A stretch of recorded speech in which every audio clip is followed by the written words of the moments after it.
Hi, Kevin. Here's my video going over the comments I left. I'm going to start by talking about the run-togethers and the wording problems, but then I'm going to finish by talking about the structure.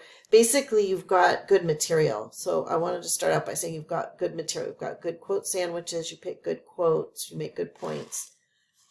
But you have a lot of run-togethers and a lot of wording problems. What I'm seeing here is not yet passing because of those two things. There's also some structural, well, the introduction needs work, which I'll talk about in a minute.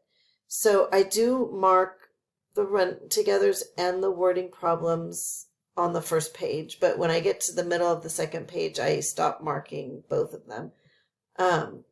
My recommendation, well, with run-togethers, it's pretty easy, actually. It just means you have two complete sentences without a full stop. So like here, for my personal example, I feel that I have a purpose of why I am in this world. You need to stop there, a period, because you've got another complete sentence coming. The reason why I think that is because I believe, well, there's a wording problem here, but you start a new sentence, so you need a period. But for the wording, to address the wording problems, I recommend that you read out loud. And if you can't read a sentence out loud smoothly, it means you have a wording problem. So I'm gonna try to read this one out loud. The reason why I think that is because I believe that having a purpose in life is a way of becoming happy with life, such as having goals to achieve, trying new things, and staying active. So there's a few wording problems there. I would maybe recommend doing it like this. Let's see.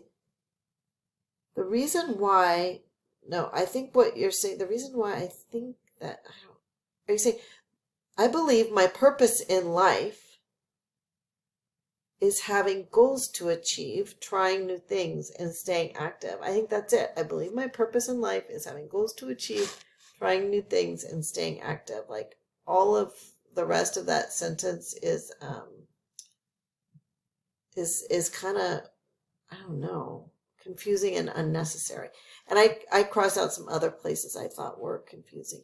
So let me talk about the structure of the introduction.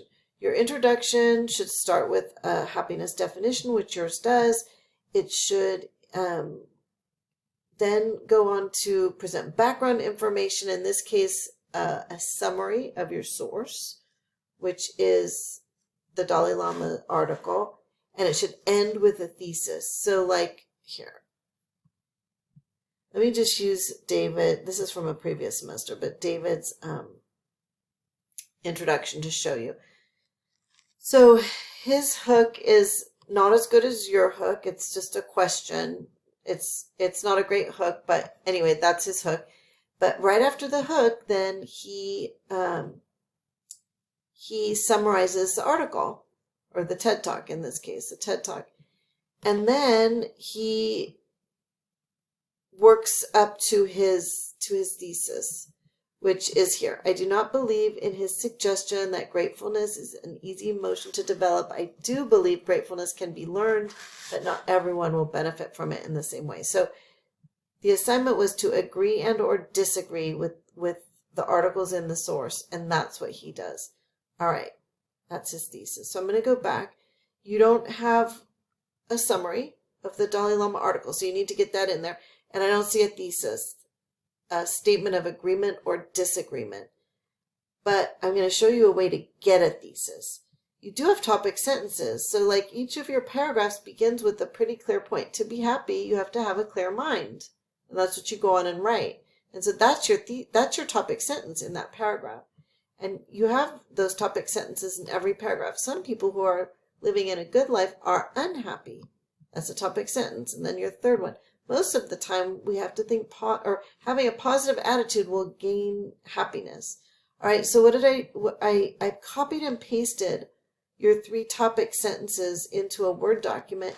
And now, I don't think I'm going to do it, or maybe I will try to take a stab at it, but now you get to your thesis by synthesizing these three ideas. Here, I'm going to take a stab at it.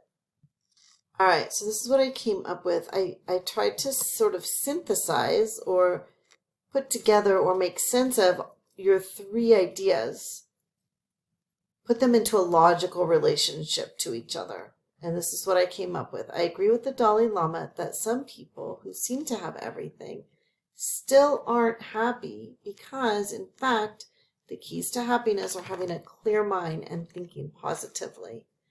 And so if you decide to use this or do something like this, I would probably reorder your body paragraphs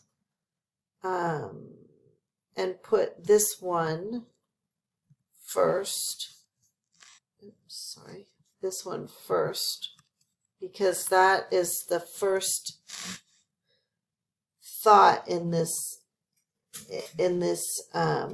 logical progression, that some people who seem to have everything still aren't happy, right? So I would lead with that paragraph, and then follow up with the two about the keys to happiness. Also, I noticed you don't have a works cited sheet, which you need. Let me know if I can help anymore.